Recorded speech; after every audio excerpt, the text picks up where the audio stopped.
The National Health Service has got its problems, boy. Waiting lists getting longer. Warnings that within the next 5 years, that waiting list of 4 million will become as big as 5 million. A lot of people working within the NHS feeling under tremendous pressure. And, of course, winter coming, and who's to say what would happen if we had a flu crisis, for argument's sake.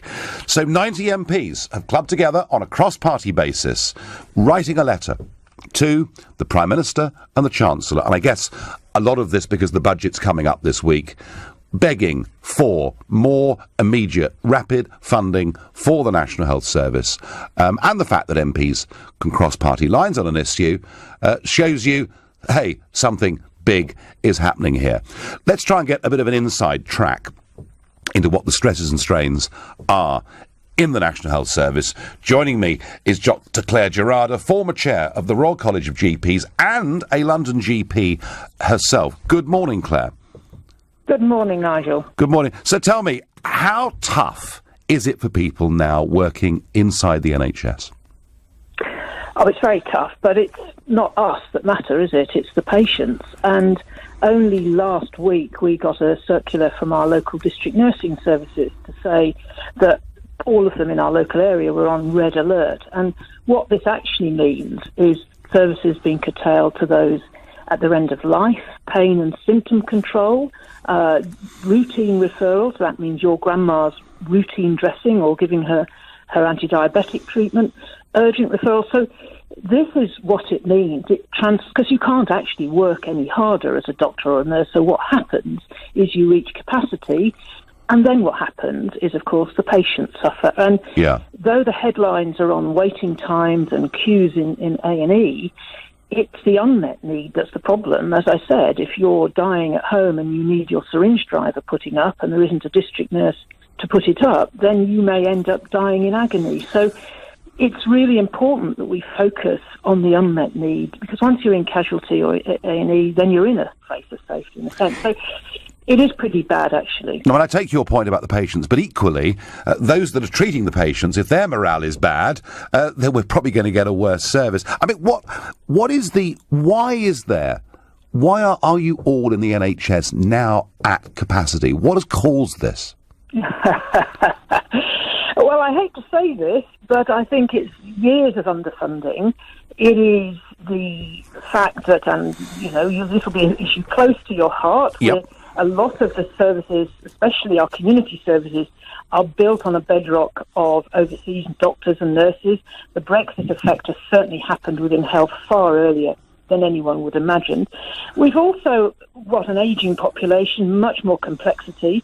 The population has increased considerably, and we haven't had simultaneous increase in services. Isn't that really, Claire, at the heart of this? General practice.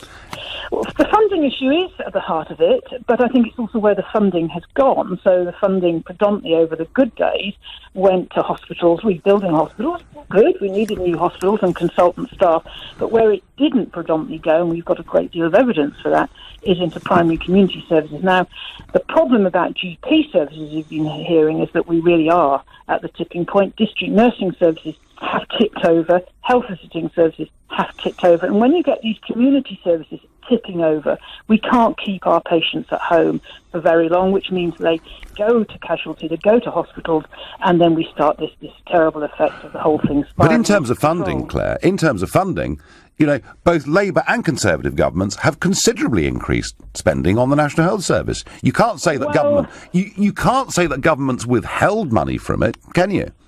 No, I mean, to be blessed, left put in socks, I think right across the years we have had more funding, but in real terms, if you take health inflation into account, and also if you take the increase in complexity, you as patients demand more. Yeah. You demand more for more people. So there is an inbuilt inflation, and the NHS is probably the most efficient health system in the world, whatever anybody says to deny it and to decry it. So if we're struggling, what we actually need, and the brave act from these 90 MPs to sign a letter, what we need fundamentally is more money. We cannot squeeze any more activity out of the hard work staff. How much that we've got. How much money is needed, Claire? Do you have any idea just how much is needed? I'm not a politician, and I've heard figures. I mean, we have a 4% health inflation anyway, so it certainly needs to be more than 4%. But I'm not, I rely on others to look at figures like that. What I do know is that we have curtailment of services right across the board. We've got fewer beds per head of population in this country than most other countries. I think Portugal has probably got fewer doctors per head of population, fewer nurses per head of population. So we need to have an investment akin to the investment that we had in the early 2000s. Isn't the problem, Claire? Isn't the problem actually we've got a population crisis? That, in fact, the numbers of people in this country have... I mean, when you look at it, we've gone from 55 million people in the early 1990s to now an official figure of 65 million people. Isn't that at the heart of it, that actually we just haven't got enough hospitals, enough doctors to cope with the population rising that quickly? Well, that's absolutely right. Maybe we need compulsory birth control. I'm joking before anybody rings in. No. That's the problem with joking, is people would take it seriously, but... Yes. But, I mean, other countries have had increasing population, haven't they? I mean, China's had a massively increasing population. Sure, but they haven't got a national health service, have they? But it's not just hospitals. It's not just hospitals. Because, other countries have national health services, so Italy, Spain, and they've dealt with it. It's not just hospitals. It is investing in primary and community services to keep people away from hospitals, which is what they want, and to keep them safe at home. And when they do come to the end of life, to be able to die in a place of their choice. And Claire, finally, from what you've seen of the health service, are you happy with the way the money that is put into it is spent? Yes, I am, except I would want more in general practice. But I'm a real sentimentalist. I've worked now in the NHS for about 40 years. I love it. I think it's the most amazing service. I think it's held together, sellotape and brown paper of the staff that work within it. It is a great British institution, and I think it is important that we cherish it and don't actually let it wither on the vine, which is sadly what will happen if we don't get an injection of money. OK, no, you couldn't be clearer. Thank you very much for joining us this morning. That was Dr Claire Gerarda, former chair of the Royal College of GPs and a London GP herself, making an impassioned plea for more money for GP surgeries. And my first caller on this subject is Dr Bob Gill from Sidcup. Bob, good morning. Hello, Nigel. Good morning. So you heard what Claire Gerarda said. How much more money does the NHS need, Bob? And also, is it being spent properly? Well, let me address your second point. Is it being spent properly? Well, you know how stealth and politics work. We've seen this in the EU. You go on about this yourself. The EU project started off as a trading bloc, but soon morphed into a political project. Okay. Well, the NHS, the equivalent stealth, the hidden truth about what's happened to the NHS, is the stealth progression to privatisation and an insurance-based system. Now, in order to get us to that, the public have to be kept in the dark, and a massive management and bureaucratic infrastructure has been put in place, which is diverting 10% of the budget away from looking after patients. So the privatisation, Bob, that you're talking about, this was begun by Tony Blair, wasn't it?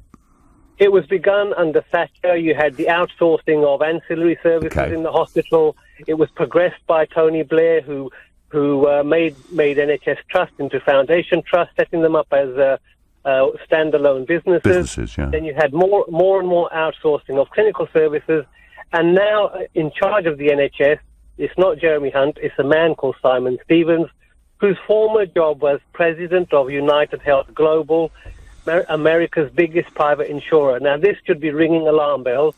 Claire Gerarda's comments are not helpful because she did her best to avoid the elephant in the room. The elephant in the room is the NHS is being set up to collapse. The defunding has been quite deliberate, and this has been described by various people. The latest comment on a research published by Cambridge was economic murder. They estimate 120,000 people have died prematurely as a result of deliberate underfunding. But is it possible? Yeah. Is it? Now let's just sort of think about this. Is it possible that the use of private services by the National Health Service could actually reduce costs and reduce waiting lists, and may not of itself necessarily be a bad thing?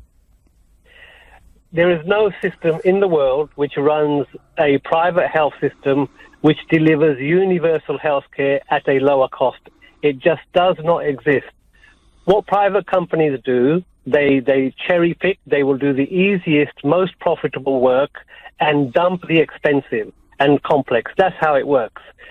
Insurance-based systems look for the healthy patients, they want to collect the premium, and as soon as they become complex or expensive, they get dumped. If you just take the cleaning service, for example, now evidence has appeared that outsourced cleaning, private cleaning in hospitals has resulted in a higher rate of MRSA, the killer bug. Yes. So this is the reality. All right. I'm a GP. I see outsourced services. They do not provide the comprehensive care that they replace, and they fragment the service, and Bob, they introduce more bureaucracy. Bob, you think that if all of this was run by the state, by the NHS itself, we get better bang for our buck? Definitely. The evidence is clear. You know, if you look at international comparisons, the NHS used to be 3% administrative cost.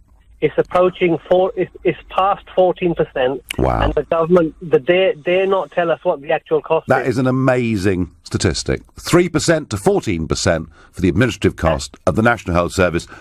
Dr. Bob Gill from Sidcup, I thank you for that call and that amazing statistic, which does suggest to me that a lot of the money may not be going quite in the right place. You're listening to the Sunday edition of the Nigel Farage Show. As 90 members of Parliament, cross-party, urged the Prime Minister and Chancellor to urgently put more money into the National Health Service, I'm asking you, are they right to make this demand? And is the money that's being put in being spent properly? And before the break, we had a doctor from Sidcup, Bob Gill, he was saying to us that actually, the middle management spend in the NHS has gone up from 3% to 14%, and he saw the privatisation of the NHS as being private companies taking money out of it for themselves and not bringing more competition. Richard in Chelsea says it's not a national health service, it's an international one. Oh, Richard, I said this a few years ago. I was screamed at. It's also saddled with time-wasting half-wits who should have gone to a chemist, plus a bunch of overpaid managers who have zero common sense. Well, one of the ways, Richard, of stopping the time wasters would be to do what they do in France. Now, in France, if you book a GP appointment and you don't turn up, you get fined €10 because you've wasted time at that GP surgery. And I know a member of my family, and she worked as a receptionist in a GP surgery. She said the remarkable thing was, firstly, the number of repeaters, i.e. people who come in once a week for a chat and clearly haven't got anything too gravely wrong with them. And secondly, the number of people who book appointments and simply don't turn up.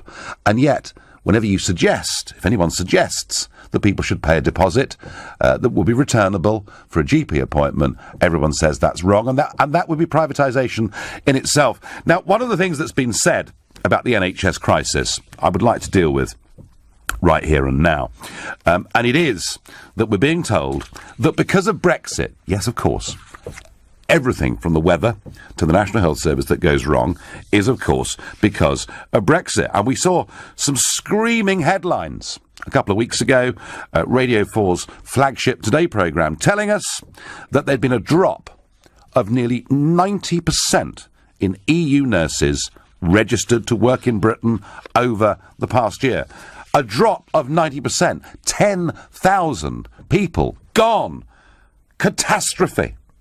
Sir Vince Cable, picked up off the back of that and said it just showed what Brexit was doing to our nation, that people weren't welcome here anymore.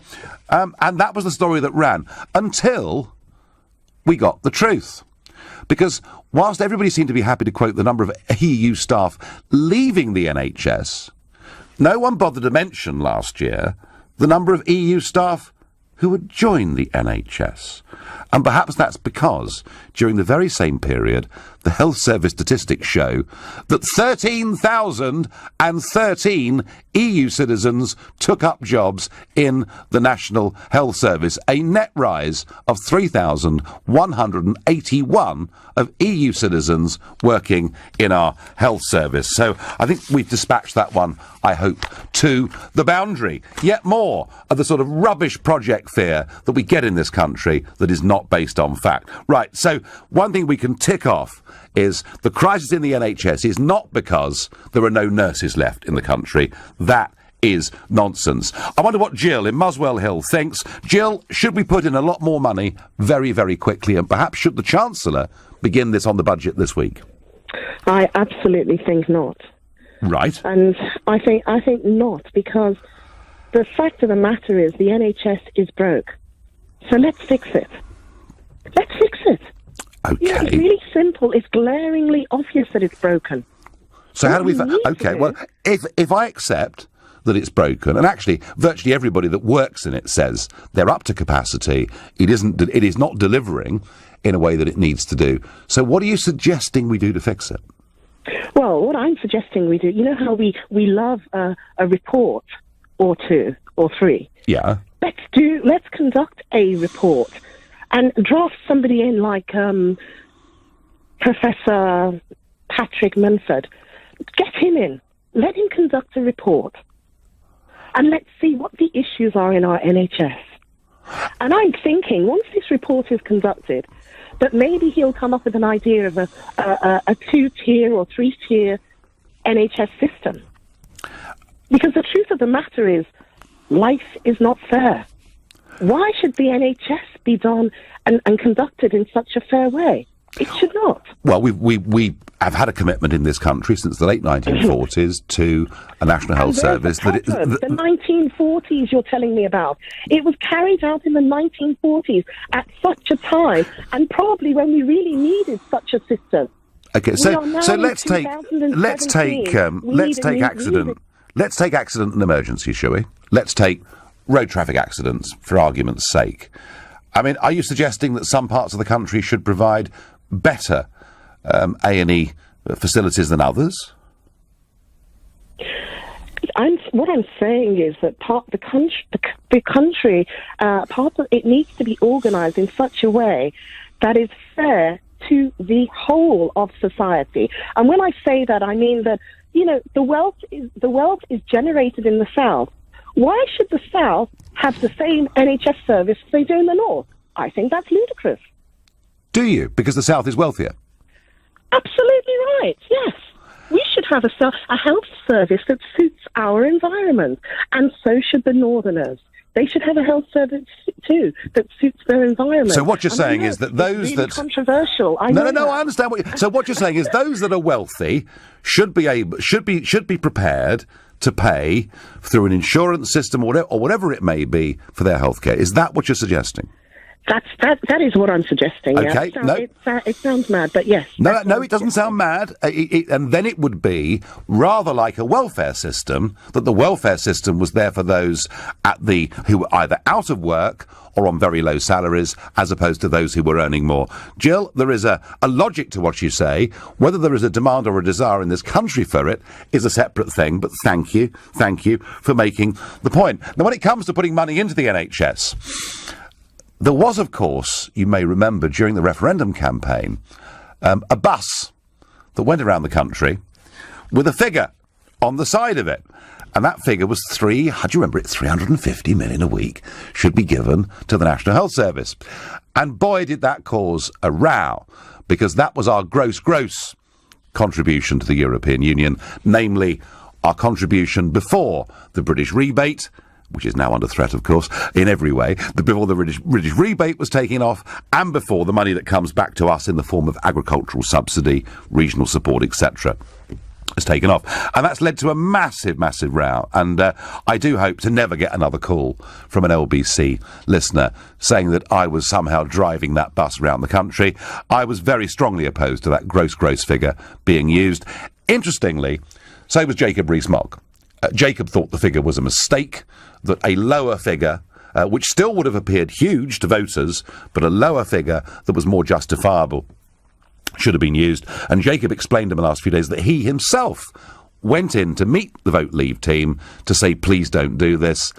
I myself, as I've said before, begged Michael Gove to drop it. I thought it was a rotten idea. But Jacob now says that actually a promise was a promise, and the one thing that would really give people faith, not just in the Brexit process and in the vote, but also that we were doing the utmost for the NHS, was we should increase spending on the National Health Service by 350 million a week. That's Jacob's suggestion, but that would be pushing on for 20 billion sterling, and I suspect if Philip Hammond increases it by 4 or 5 billion, that would be a lot. But Jacob thinks we should chuck 20 billion at it, and then everybody would be happy. I wonder what would make Alex in Bolton happy.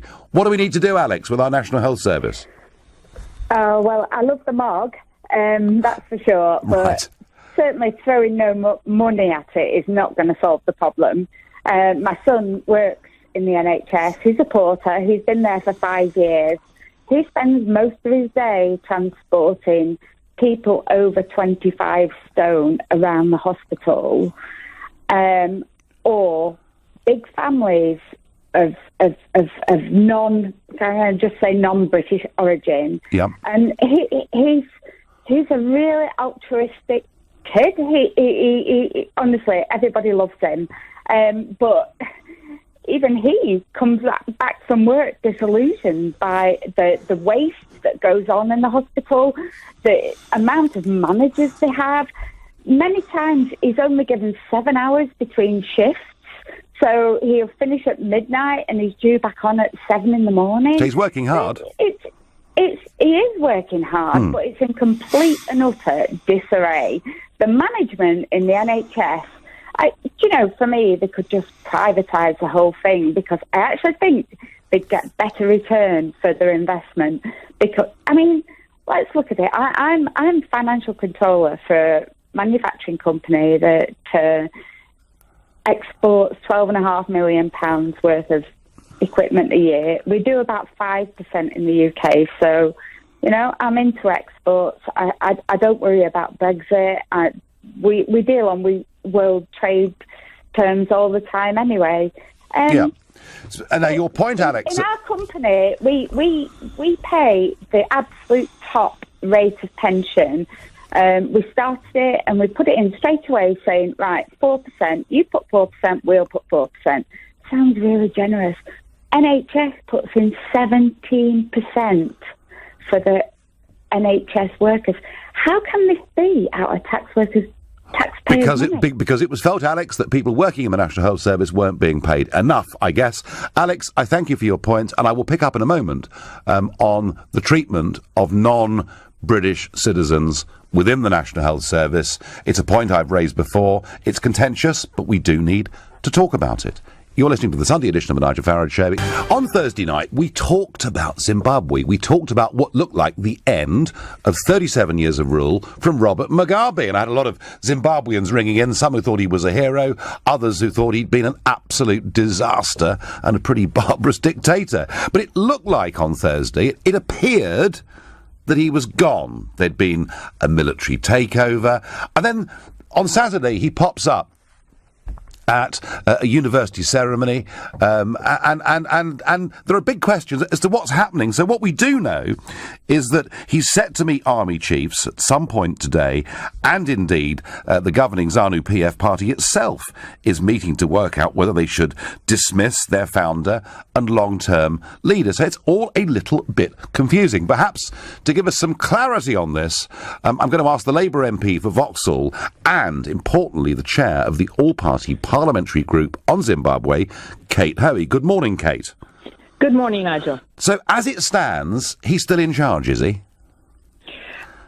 No, he's not in charge at the moment, and for the last month or two, this has been being plotted by the ruling party, ZANU-PF, because they want to make sure that they get, when he was going to, he was getting on, he was 93, there's been all this discussion about who was going to take over when he left, big factions within ZANU-PF, one wanting his wife and one wanting Mnangagwa, who had been sent out of the country just a couple of weeks ago by Mugabe, and that was the catalyst then for the army, who've always supported Mnangagwa, to come in. Now, Mugabe is a very, although he's very, very old, he's still quite alert at times, and he has obviously decided that he's not going to be forced out and is being stubborn. But no doubt about it, today he will be removed from being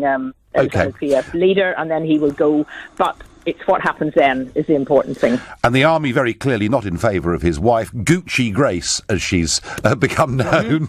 And clearly somebody that's rather enjoyed the high life and perhaps some of the bling that money can buy. But Kate, what process then would ZANU-PF go through to pick the next leader?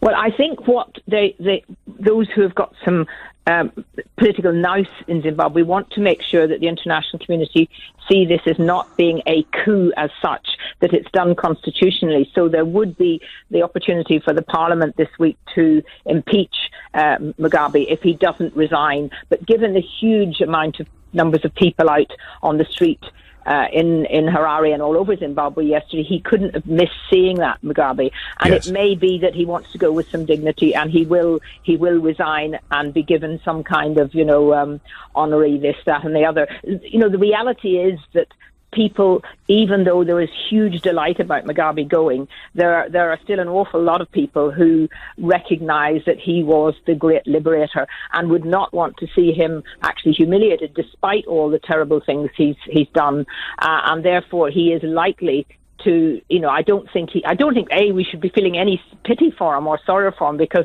they've stacked away millions of pounds all over the world, and he will want to go. I think if he knows that time is up, he will want to go so that he can be still able to move around and get access to that money. I don't think he's going to be, taken out and shot. No. And Kate, finally, is this right now a moment of hope for the people of Zimbabwe? Yes, I mean it is, and it's clear that this is a cathartic. It's cathartic. They've got. If he goes, they've got rid of him.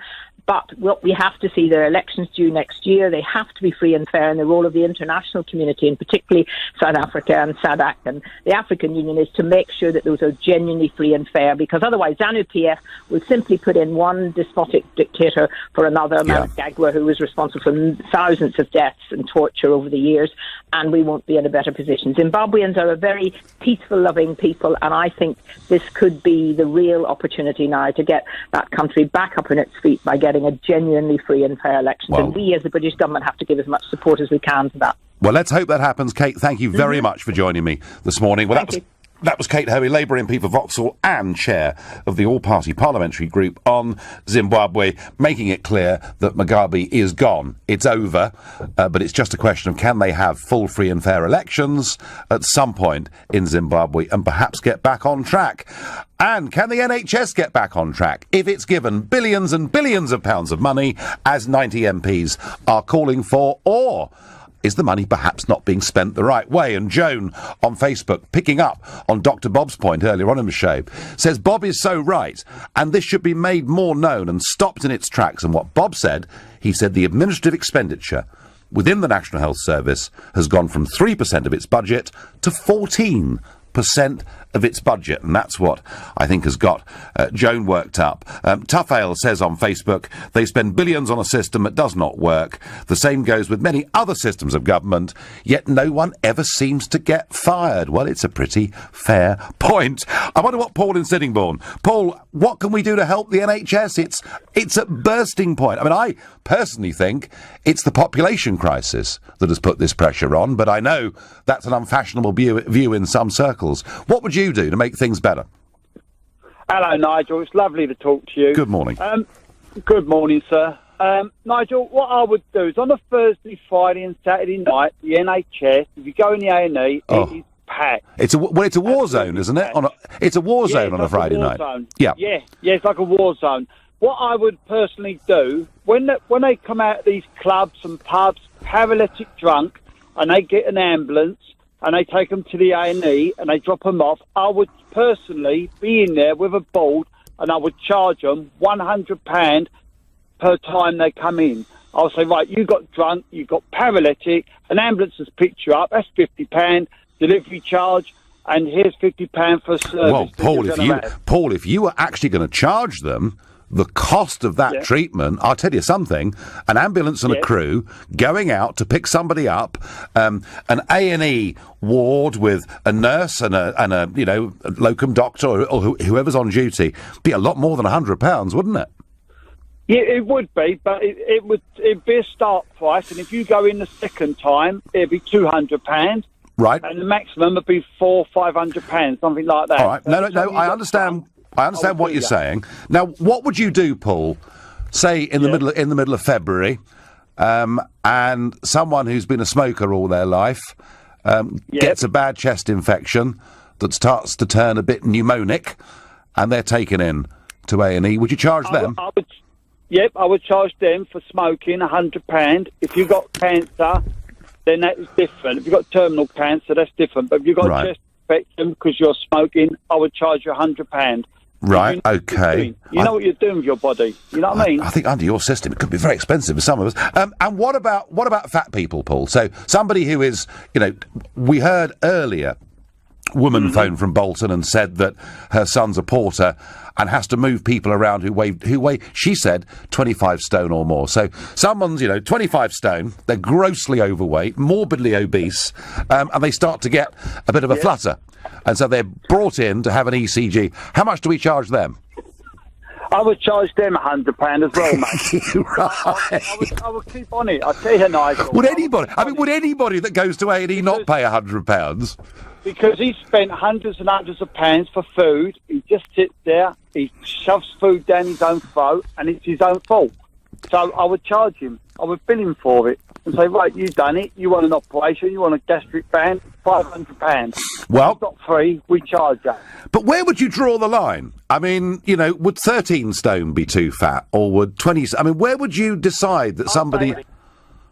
I'd say around 18 stone. 18 stone? 18 stone. Yeah, I'll say 18 stone. So 18 stone's the cut-off. And what about alcohol? Would there be a breathalyser to see whether you've drunk enough to be charged £100, or...? No, when they bring you out, when the police are called and they say, right, you're going to have to go to A&E because you're paralytic, I would then turn around and say, right, call an ambulance. As soon as they call an ambulance, boom, you're fined £100 or £200. Do you drink, Paul? Just a sausage roll. Pardon? Do you drink? No, I don't drink no more. Right. Do you smoke, Paul? I don't drink no more. I don't smoke. No, I've never smoked in my life. Right. My dad smoked. But I just smoked. When he went in hospital, he should be charged for it. Did I just hear you order a sausage roll in the background? I'm having a sausage roll, but I'm 6'4", Nigel. Yeah. And I'm 13 stone 4 ounces. Well, there you go. Paul, you're not going to get charged a bean, but thank you very much for the call. Actually, the point Paul's making is a point that many make, particularly, they say, when there are people who, through their own fault, through getting drunk and involved in fights, cause all sorts of problems in the National Health Service. Many people think we should charge them. I have to say, Paul's regime is pretty tough. There aren't many of us, I think, that would ever go there and not pay £100. You're listening to the Sunday edition of the Nigel Farage Show. 90 members of Parliament cross-party are urging the Prime Minister and the Chancellor in the budget this week to pour billions into the NHS. It's in crisis. Many doctors and nurses are at or over capacity as we speak. We touched earlier on foreign nationals being treated within the National Health Service. It's an issue that I've raised in the past and, of course, been screamed at for daring to talk about it. But £2 billion a year is the cost of health tourism in this country. You may say that's a small part of the overall health budget, but hey, it's still £2 billion. Now, our previous caller, Paul from Sittingbourne, suggesting that actually grossly overweight people, smokers, drinkers should pick up the pieces of some of the cost, but I get by text, never mind drink and cigarettes, what about drugs? Yeah, very good. I mean, I don't know. I don't know what A&E departments have to put up with from people on drugs. I would imagine it's probably, in some parts of the country, a very big problem. Don in Hernhill disagrees vigorously and says tax from alcohol covers hospital costs. Well, Don, I remember being told that smoking-related diseases cost the National Health Service £2 billion a year, and some say it could be as high as £3 billion a year. Yeah, tax revenue is £11 billion a year. So you could look at it that way too, if you wanted to. Nigel, I live in the south of England, and I'm not wealthy. What should I do, says Alfie? Well, that was a suggestion we had earlier, that actually the NHS should be like the benefit system. It should be there for people on lower incomes, and those on higher incomes should provide their own insurance. It's not something that I think is very popular. And the other issue that you've been talking about is however much money we put in, how much of it is being lost through waste or this massive increase in middle management within the National Health Service. Charles in Birmingham is my next caller. Good morning, Charles. Good morning, Nigel. So what's to be done, Charles? Well, I don't want to give them any more money because they waste too much. Now, let me two incidents. The first is interpreters. They cost £150 an hour to interpret for people in the hospital and doctors. And if they do 10 minutes, they still get £150 an hour. That's one thing we could cut out. Right. And the other thing is waste on Zimmer frames, clutches, walking sticks, wheelchairs. Once they've been used, they are put to scrap and scrapped out instead of being refurbished. How much is that costing us? Sorry, so if somebody gets given a Zimmer frame... Yes. And then that person dies or doesn't need it anymore... It's scrapped. They don't want it back. Or same with the commode. It's scrapped. So are you saying that in the case of a brand new Zimmer frame, so someone's had a hip replacement or whatever it is, yes, and they can't get around their house without the use of a Zimmer frame for a 6-week period or whatever it may be, are you telling me that the hospital don't take that Zimmer frame back? Yes, and I can prove that. My neighbour, who died a couple of years ago, and I know someone who died recently, they had Zimmer frames, and so one of their relatives come to me and says, can you get rid of it? She scraps. Someone will take scrap, and they're scrapped. My mother-in-law stayed here for a few weeks because she didn't get in the flat, and she had a commode. And we said, "Do you want it back?" No, scrap it. And we have to take it to the scrap. Yes, we have. And if you walk around, people have these. I'll tell you, they are scrapped because they've been used and stressed. Wow. And that's not me. That's what the NHS say. Well, I don't know what a brand new Zimmer frame would cost the NHS to buy, but it's a reasonable sum of money, isn't it? And there must be I don't know, tens of thousands of them, perhaps hundreds of thousands of them that are given out. Charles, you've raised a very interesting point, not something I have to say that I was aware of. Charles from Birmingham, thank you for your call. And Charles saying a lot of this stuff is given to people, and rather than being reused and perhaps lasting for years, it simply gets scrapped. James in Tooting is on the line. James, good morning to you. Good morning, Nigel. How are you doing? I'm doing well. So we keep putting... Whenever you hear people talk about cuts, James, there are no cuts. We keep on putting more and more money into the National Health Service, and yet the thing is completely at capacity, and if we get a flu crisis this winter, there's going to be one hell of a problem. Yeah, my understanding is that the majority of governments, barring one of the last 30 years, have increased the budget towards the NHS in relative terms. Yes. That being said, just to play on one of my own experiences of the NHS in the last couple of weeks, I actually tore a ligament and dislocated my thumb. I had to take a trip to A&E, sat in A&E to get it sorted, and you go in and fill a form and it says, right, where's the injury? The injury is in my left hand and it's my left thumb. I then get through to the nurse who, the poor person, tries to go through the list of about 15,000 different options to choose my x-ray. Now, my point is... we're going to have to increase funding towards the NHS, but where is that funding actually being spent? Is that to paper the cracks, or is that long-term projects that will help increase efficiency? Because it's not me, it's irrelevant, people going in and putting more money. But if I have to sit in the queue, fill in all the information that they need, and then that poor person has to go through a list of 15,000 different options, when common sense dictates that I'm here for my thumb, and it's my thumb that needs an x-ray. All right, so what you're saying, James, actually is the whole thing is just grossly bureaucratic. Completely. Yeah. And when you got treatment, how good was the treatment? The treatment is fantastic. When it comes to the staff, I think nobody ever disagrees that the quality of care you get from the NHS. Yeah. I have to say, James... If I could touch on one point, on the sort of privatisation point. Yeah, go on, quickly. I don't disagree. I do disagree with privatisation to an extent. On the whole, in most industries, I agree with it, but in the same as the train lines and the NHS, when there is no competition, because you do not choose if you are in an accident which hospital you would prefer to go to, then privatisation is not successful in those industries. Because you can't provide proper competition. No, James, I thank you. And look, my experience of A&E is I was in a major road traffic accident back in 1985, multiple fractures of leg, skull, goodness knows what else. I also had a plane crash. So twice I've been wheeled into A&Es in a pretty rough condition. And I have to say, if you're an emergency, the NHS is amazingly brilliant. Whether it's as good at diagnostics and other things is a separate debate. Breaking news. Kate Hoey was absolutely right with her prediction just 15 minutes ago.